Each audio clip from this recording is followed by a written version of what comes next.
दोस्तों आज की हमारी इस सच्ची घटना की शुरुआत होती है राजस्थान के उदयपुर से। इसी राजस्थान के उदयपुर में एक गांव लगती है जिस गांव का नाम सूरन होता है और इसी सूरन गांव का रहने वाला एक व्यक्ति सुभाष कुमार। दरअसल सुभाष कुमार जो होता है उसी गांव के अंदर पिछले 15 सालों से बिजली का सामान बेचा करता था। उस दुकान को चलाते हुए अच्छी खासी उसकी आमदनी भी होते आ रही थी। तकरीबन वो महीने का 30 से 35 हज़ार रुपये कमा लिया करता था। दोस्तों इधर जो इस सुभाष कुमार का अपना एक इकलौता बेटा होता है जिसका नाम रामकरण होता है। दरअसल इसकी बेटे की नौकरी फौज में लग जाती है। दोस्तों इधर इस सुभाष कुमार की जो पत्नी रहती है कुछ सालों पहले इस दुनिया को छोड़कर चली जा चुकी रहती है। इधर जो ये सुभाष कुमार रहता है अपने इस रामकरण बेटे की शादी सुनीता नाम की लड़की से करवा देता है। दोस्तों अब इधर रामकरण और सुनीता के शादी के 2 साल का वक्त बीत जाता है, लेकिन इन दोनों का कोई अपना औलाद नहीं होता है। अब जब जब ये रामकरण फौजी के नौकरी से छुट्टी लेकर अपने घर अपनी पत्नी सुनीता के पास आता था, सुनीता उससे लड़ना और झगड़ना शुरू कर देती थी। दरअसल सुनीता अपने पति रामकरण को ताना मारती थी, जरूर तुम्हारे अंदर कोई कमी है कि हमारे पास कोई अपनी औलाद नहीं है। दोस्तों इस बात को लेकर इस दोनों पति पत्नी के बीच अक्सर झगड़ा हुआ करता था।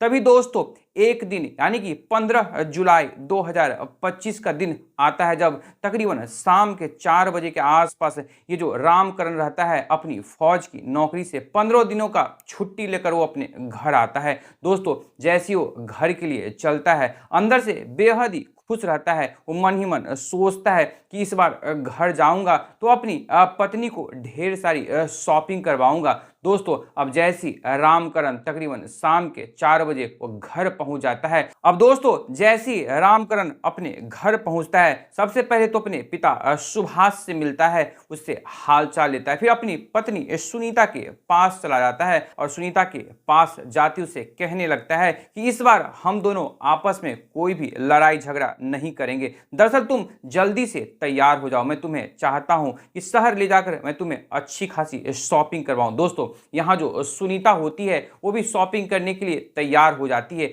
दोनों फिर पति पत्नी मिलकर शहर जाते हैं जहां पर ढेर सारी शॉपिंग की जाती है। दोस्तों जिसके बाद यहाँ पर अब ढेर सारी जो सामान रहता है यहाँ सुनीता और ये रामकरण मिलकर एक दूसरे के साथ खरीदते हैं। वापस फिर ये दोनों घर चले आते हैं। दोस्तों रात के तकरीबन 8 बजे के आसपास का समय हो जाता है। फिर ये सारा परिवार यानी कि रामकरण की जो पत्नी सुनीता होती है और रामकरण का जो पिता सुभाष कुमार होता है, ये सारे लोग खाना खाते हैं। खाना खाने के बाद सब अपने अपने कमरे में जाकर लेट जाते हैं यानी कि आराम करना शुरू कर देते हैं। तभी जो यहाँ सुनीता रहती है दरअसल अपने पति रामकरण से कहती है कि इस बार हम लोग आपस में लड़ाई झगड़ा नहीं करेंगे, बल्कि हम दोनों डॉक्टर से दिखाकर अपने आप का चेकअप करवाएंगे कि आखिर कमी है तो किसके अंदर है। अब यहाँ पर जो रामकरण फौजी रहता अपनी पत्नी सुनीता से दरअसल ये कहता है चलो ये तो ठीक बात है, लेकिन क्यों नहीं हम लोग किसी बच्चे को गोद ले लेते हैं। लेकिन दोस्तों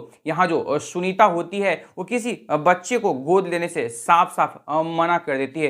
तभी अब अगली सुबह तकरीबन 8 बजे के आसपास ये दोनों पति पत्नी तैयार होते हैं और फिर ये लोग अस्पताल चले जाते हैं जहां पर अलग अलग डॉक्टर सुनीता और रामकरण का मेडिकल चेकअप करते हैं। जिसके बाद इधर सुनीता का जो रिपोर्ट रहता है वो तो नॉर्मल रहता है, लेकिन रामकरण का जो रिपोर्ट रहता है उसमें थोड़ी बहुत कमी रहती है। जिसके बाद रामकरण का रिपोर्ट देखते हुए वहां के डॉक्टर रामकरण से कहने लगते हैं कि आपके अंदर थोड़ी बहुत कमी है जिसके कारण आप कभी पिता नहीं बन सकते हैं। दोस्तों अब इस बात पर चूंकि रामकरण तो फौजी रहता है वो तो इतना ज़्यादा मायूस होता नहीं है, लेकिन उसकी जो पत्नी सुनीता रहती है जैसे इस बात को सुनती है वो कहीं ना कहीं भांप लेती है कि अब इसके कारण वो कभी मां नहीं बन सकती क्योंकि उसके पति के अंदर ही कुछ कमी है। दोस्तों जिसके बाद वहां के जो डॉक्टर रहते हैं यहाँ पर कुछ दवाइयां प्रिस्क्राइब कर देते हैं। जिसके बाद रामकरण उन दवाइयों को लेकर अपनी पत्नी के साथ अस्पताल से वापस घर चला आता है। अब इधर फिर दोनों पति पत्नी में लड़ाई झगड़ा होना शुरू हो जाता है। जैसे तैसे करके 15 दिन का समय तो बीत जाता है। तभी दोस्तों अब यहाँ पर रामकरण का 15 दिन का जो छुट्टी रहता है वो खत्म हो जाता है। अब रामकरण अपना सामान पैक करता है और जिसके बाद फिर रामकरण 1 अगस्त 2025 को वापस अपनी फौज की नौकरी पे चला जाता है। जिसके बाद यहाँ जो रामकरण की पत्नी सुनीता रहती है वो अंदर से बेहद मायूस रहने लगती है, क्योंकि अब उसे पता चल चुका था कि दरअसल वो कभी अब मां नहीं बन सकती, क्योंकि उसका जो पति रामकरण है उसमें ही कमी है। इसी बात को सोचते सोचते यहाँ जो सुनीता रहती है अंदर से बेहद ही टूट सी जाती है। फिर सुनीता सोचती है कि आखिर अगर मैं मां नहीं बनती हूं तो मेरी जो जिंदगी है अधूरी रह जाएगी। इसके लिए तो कुछ ना कुछ तो सोचना पड़ेगा।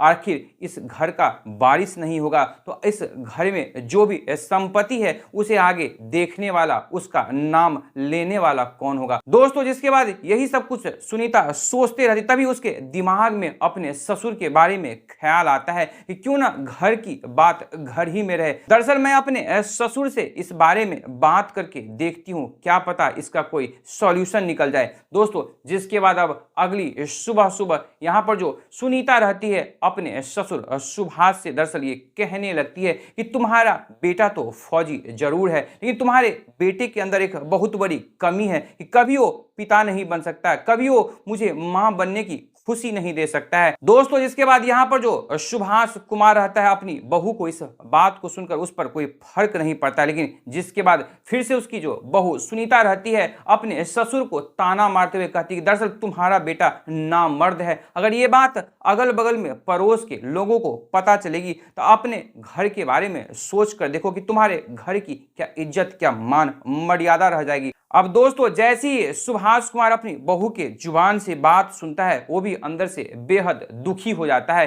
कि मेरा बेटा फौजी में तो जरूर है लेकिन वो कभी पिता नहीं बन सकता। ये बात अगर अड़ोस पड़ोस के व्यक्ति को पता चल जाएगा तो आखिर मेरे घर की इज्जत का क्या होगा। खैर दोस्तों वो तो पूरा दिन ऐसे ही निकल जाती है। फिर रात आती है। अब रात को यहाँ जो सुनीता रहती है अपने ससुर के लिए खाना निकालती है, उसे खाना परोस कर खाना खिला देती है। रात के तकरीबन 10 बजे के आसपास का समय हो रहा होता है। अब यहाँ जो सुभाष कुमार रहता है खाना खाने के बाद अपने कमरे में लेटने के लिए चला जाता है। इधर जो सुनीता रहती है वो भी काफी ज्यादा अंदर से टेंशन में रहती है, वो भी बिना खाए अपने कमरे में सोने चली जाती है। लेकिन सुभाष कुमार को आज नींद नहीं आ रही थी। दरअसल वो सोच रहा था कि मेरे बेटे के अंदर जो कमी है जिसके कारण मेरी बहू इतनी उदास रहती है और फिर लोगों को अगर इस बात की भनक लगेगी तो मेरे घर की इज्जत का, मान मर्यादा का क्या होगा। दोस्तों जिस बात को लेकर यहाँ जो सुभाष कुमार रहता है अंदर से काफी ज्यादा बेचैन हो उठता है। फिर वो अपने कमरे से निकलता है और अपनी बहू सुनीता के कमरे में चला जाता है। दोस्तों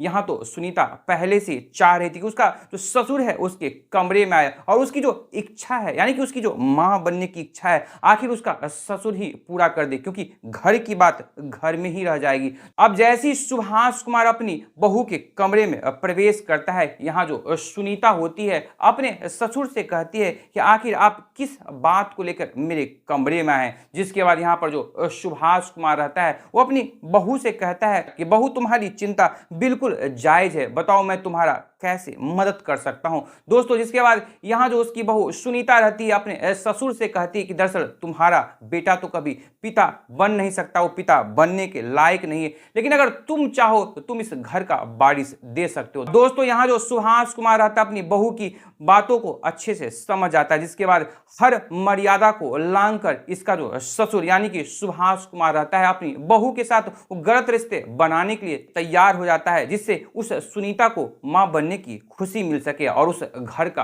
वारिस हो सके। दोस्तों जिसके बाद यहाँ जो सुनीता रहती है वो भी अपने ससुर का साथ देने के लिए बिल्कुल तैयार हो जाती है। जिसके बाद ये दोनों एक दूसरे के रजामंदी के साथ एक दूसरे के साथ गलत संबंध बनाने में लीन हो जाते हैं। दोस्तों यहीं से इन दोनों का गलत रिश्ते कायम होने का जो सिलसिला रहता है वो शुरू हो जाता है। अब हर एक तीसरे से चौथे दिन यहाँ जो सुनीता रहती है अपने ससुर के साथ उसके रजामंदी से एक दूसरे के साथ संबंध बना लिया करती थी। खैर तकरीबन 3 से 4 महीने का वक्त ऐसे ही चलते रहता है। लेकिन यहाँ जो सुभाष कुमार रहता है, एक दिन अपने दुकान पर बिजली का सामान बेच रहा होता है, उसमें से बिजली का कुछ सामान वो चेक करा रहा होता है। उसी समय उसे एक जोरदार करंट लग जाती है, जिसके कारण उसे पैरालाइसिस मार देता है। अब दोस्तों जैसे ही उसके ससुर सुभाष कुमार को नजदीकी अस्पताल में इलाज के दौरान डॉक्टर उसे बता देते हैं कि दरअसल अब ये किसी काम का नहीं रह गया, अब इसकी सेवा ऐसी करना होगा। दोस्तों यहाँ जो सुनीता उसकी बहू रहती है, अब अपने ससुर सुभाष कुमार का घर पर ही उसका सेवा करना शुरू कर देती है। लेकिन तकरीबन 1 महीने के आसपास का समय बीतता है। अब ये सुनीता देखती है कैसे उसका ससुर जो सुभाष कुमार है दरअसल किसी काम का नहीं रह गया। दरअसल अब वो जो सुनीता को खुश किया करता था, अब उस काम के लायक भी अब सुभाष कुमार नहीं रह चुका है। जिसके बाद यहाँ जो सुनीता रहती है वो अंदर से बेचैन हो उठी थी, क्योंकि पिछले 1 महीने से बिल्कुल अपने आप को तनहा पा रही थी। जिसके बाद वो अपना एक और दिमाग लगाती है। दरअसल इसके आगे वह ऐसा कांड करने वाली थी जिसके बारे में किसी ने सोचा तक नहीं था। दरअसल वो अपने जेठ के पास फोन लगाती है, अपने जेठ से कहती है कि दरअसल मेरे ससुर जी का तबीयत इतना खराब है, मुझे बार बार घर से बाहर सामान लेने के लिए निकलना पड़ता है, उनका इतना ज्यादा सेवा करना पड़ता है। दरअसल जेठ जी, मैं ये चाहती हूं कि आपका बेटा जो पवन कुमार है कुछ दिनों के लिए अगर हमारे घर पर आता तो हमारी कुछ मदद कर पाता। यहाँ पर जो सुनीता का जेठ किशन होता है, सुनीता की बातों को समझते हुए, उसकी मजबूरी को समझते हुए अपने बेटे पवन कुमार से बात करता है। दरअसल वो बताता है कि देखो कैसे सुनीता का जो ससुर है उसकी तबीयत इतनी ज्यादा खराब है, तुम दरअसल उसके यहाँ 3 से 4 महीना रह लो, ताकि उसके ससुर का तबीयत जैसे ही ठीक होगा तुम वापस घर लौट आना। दोस्तों यहाँ जो पवन कुमार होता है अपने पिता किशन की बात मानते हुए वो अगले ही दिन सुनीता के घर के लिए चल देता है। अब जैसे पवन कुमार सुनीता के घर पर पहुंचता है, उसकी नजर सबसे पहले सुनीता पर पड़ती है। दोस्तों अब पवन कुमार देखता है कि कैसे जो उसकी चाची रहती है दिखने में बेहद ही खूबसूरत और जवान रहती है। अब यही तो सुनीता चाह रही थी कि कैसे वहां जो पवन कुमार है उसके घर पर रहने के लिए आए, ताकि सुनीता अब उसके साथ सेटिंग कर कर अपना मन का जो जिज्ञासा है, अपने मन की जो लालसा है उसे पूरा कर सके। दोस्तों यहाँ पर जो पवन कुमार रहता है वो भी अपनी चाची की तरफ आकर्षित होना शुरू हो जाता है। तकरीबन 10 से 15 दिन का समय बीतता है। अब ये दोनों एक दूसरे के साथ खुलकर हंसी मजाक खुलकर बात करना शुरू कर लेते हैं। दोस्तों यानी कि इन दोनों की जो सेटिंग है वो आंखों ही आंखों में हो चुकी रहती है। तभी एक रात की बात है, जैसी रात के तकरीबन 10 बजे के आसपास का समय होता है, यहाँ जो पवन कुमार रहता अपने कमरे में लेटा हुआ रहता है, लेकिन उसे नींद नहीं आ रही होती। उसे अपनी चाची की खूबसूरती उसके आंखों के सामने ही चल रही होती है। इधर जो सुनीता होती है उसे भी नींद नहीं आ रही होती, वो भी सोचते रहती है कैसे मैं अपने भतीजे पवन कुमार को हासिल करके रहूं। दोस्तों तभी जो सुनीता होती है अपने कमरे से निकलते हुए पवन कुमार के कमरे के अंदर चली जाती है और पवन कुमार के कमरे का दरवाजा अंदर से लॉक कर देती है। दोस्तों यहाँ जो पवन कुमार उसका भतीजा रहता है दरअसल समझ चुका था कि उसकी चाची की मनसा क्या है। जिसके बाद ये दोनों एक दूसरे के रजामंदी के साथ एक दूसरे के साथ गलत रिश्ते कायम करना शुरू कर देते हैं, जिस रिश्ते का कोई आधार नहीं होता है। इन खैर दोस्तों ये दोनों यहीं से गलत राह पर निकल चलते हैं। अब जब जब इन दोनों को मौका मिलता था ये दोनों एक दूसरे के साथ गलत रिश्ते बना लिया करते थे। खैर दोस्तों फिर दिवाली का टाइम आता है, जब ये फौजी रामकरण दरअसल 3 से 4 दिनों की छुट्टी लेकर 20 अक्टूबर 2025 को दिवाली के मौके पर अपने घर आता है। अब जैसे घर आता है फिर से वो अपनी पत्नी से कहता है कि इस बार भी हम लोग कोई लड़ाई झगड़ा नहीं करेंगे, दरअसल हम लोग खुशी खुशी दीपावली मनाएंगे। दोस्तों जिसके बाद यहाँ जो सुनीता रहती है, चूंकि पहले से अपने भतीजे के साथ रहकर बेहद खुश थी, इसीलिए इस बात का उस पर कोई असर पड़ता नहीं है। लेकिन दोस्तों यहाँ जो रामकरण होता है अपनी पत्नी को इतना खुश देकर वो भी अंदर से खुश हो जाता है। अब उसकी नजर जैसी अपने भतीजे पवन कुमार पर पड़ती है वो पवन कुमार को देखकर बेहद ही खुश हो जाता है और पवन कुमार से कहने लगता है कि दरअसल तुमने मेरे पिताजी की बहुत ही सेवा किया है, तुम काफी ज्यादा प्रशंसा के लायक हो। लेकिन दोस्तों यहाँ उस रामकरण को पता नहीं रहता है कि दरअसल वो क्या घर के अंदर गुल खिला रहा होता है। खैर दोस्तों वो जो 20 अक्टूबर की रात रहती वो तो ऐसी निकल जाती। फिर अगली सुबह 21 अक्टूबर 2025 यानी कि दिवाली के दिन सारा परिवार बेहद ही खुश रहता है। अब जो सारा परिवार खुश रहता ही है, तभी जो यहाँ पर सुनीता रहती है उसकी तबीयत अचानक बेहद ही खराब हो जाती है। जिसके बाद अब रामकरण अपनी पत्नी को लेकर नजदीकी अस्पताल पहुंचता है, जहां जैसे डॉक्टर इस सुनीता का चेकअप करते हैं, डॉक्टर दरअसल इस रामकरण को ये बताते हैं कि तुम्हारी जो पत्नी है वो प्रेग्नेंट है। अब जैसे ही रामकरण ये बात सुनता है उसके पैरों तले जमीन खिसक जाती है। दरअसल अब रामकरण सोचने लगता है कि मैंने पिछली बार तो डॉक्टर से चेक करवाया था, जिसके बाद डॉक्टर बताया था कि दरअसल मैं पिता नहीं बन सकता हूं, मेरे अंदर कुछ कमी है। तब मेरी पत्नी किससे प्रेग्नेंट हो गई? आखिर मेरे घर में मेरे पिता और ये पवन मेरा भतीजा रहता है, आखिर इसके अलावा मेरी पत्नी का किससे नाता हो सकता है? खैर दोस्तों, वहां जो रामकरण होता है, डॉक्टर जो कुछ दवाइयां सुनीता को लिखते हैं वो दवाइयां लेकर सुनीता को लेकर वो अपने घर चला आता है। जिसके बाद यहाँ ये फौजी रामकरण अपनी पत्नी पर बेहद गुस्सा हो जाता है, लेकिन यहाँ जो उसकी पत्नी रहती है पहले तो इधर उधर का बहाना बनाने लगती है, लेकिन जैसे ये फौजी और भी ज्यादा गुस्सा होता है वैसे इसकी पत्नी सब कुछ बोल देती है कि दरअसल ये जो मेरे पेट में बच्चा पल रहा है दरअसल ये तुम्हारे पिता का हो सकता है या ये पवन कुमार का हो सकता है। अब जैसी ये बात वो फौजी रामकरण सुनता है अपनी पत्नी पर और भी ज्यादा गुस्सा हो जाता है, लेकिन फिर वो ठंडे दिमाग से काम लेता है, यानी वो होश से काम लेता है, अपनी पत्नी को कुछ नहीं बोलता है। फिर वो शहर जाकर फटाके लेने के लिए चला जाता है। दोस्तों, अब शहर जाकर वो मिठाइयाँ खरीदता है, कुछ नशीली दवाइयाँ भी खरीद लेता है और ढेर सारा पटाखे खरीद कर वापस घर आता है। रात के तकरीबन 8 बजे के आसपास का समय हो जाता है। हर जगह दिवाली की जो लाइट रहती है वो काफी ज्यादा जलते रहती है, घर में दिए जलते रहते हैं, लोग काफी खुश रहते हैं, माहौल काफी खुश होता है, अगल बगल के पड़ोसी भी सब दीपावली मनाने में बेहद ही खुश रहते हैं। लेकिन यहाँ जो ये फौजी रामकरण रहता है वो अपना खेल शुरू करने वाला होता है। दोस्तों, यहाँ पर रामकरण पहले अपने पिता को जाकर मिठाई खिलाता है, जिसके बाद वो अपने भतीजे पवन कुमार के पास जाता है और उसे कहता है कि तुमने मेरे पिता की बहुत ही सेवा की, तुमने मेरी पत्नी की भी बहुत ज्यादा ख्याल रखा है, लो इसी खुशी में तुम मिठाई खाओ। दोस्तों, उस मिठाई में पहले से वो नशीली पदार्थ मिला दी गई रहती है। जिसके बाद अब पवन कुमार को भी मिठाई खिला दिया जाता है। जिसके बाद अब रामकरण सीधे अपनी पत्नी सुनीता के पास जाते हुए अपनी पत्नी से मीठी मीठी बातें करते हुए अपनी पत्नी को भी मिठाई खिला दिया जाता है। खैर दोस्तों, जैसे ये तीनों लोग मिठाई खाते हैं तकरीबन 1 घंटे के अंदर रात के तकरीबन 9 बजे के आसपास ये तीनों लोग बेहोश हो जाते हैं। जिसके बाद अब रामकरण फौजी अपना जो उसका षड्यंत्र रहता है उसे अंजाम देने के लिए तैयार हो जाता है। दरअसल सबसे पहले वो अपने पिता सुभाष का गला दबाकर उसकी हत्या कर देता है, फिर उसके बाद अपने भतीजे पवन की भी गला दबाकर हत्या कर देता है, फिर अपनी पत्नी जो कि आखिरी में अपनी पत्नी के पास हो जाता है और जो भी पटाखे मार्केट से लेकर आया रहता है उसे रस्सी के सहारे उसके सारे शरीर में लपेट देता है और उसमें आग लगाते हुए वो घर से बाहर निकल जाता है। दोस्तों, पटाखे की आवाजों में पटाखे की जो ज्वलनशील पदार्थ रहता है उसमें उसकी पत्नी जलकर राख हो जाती है।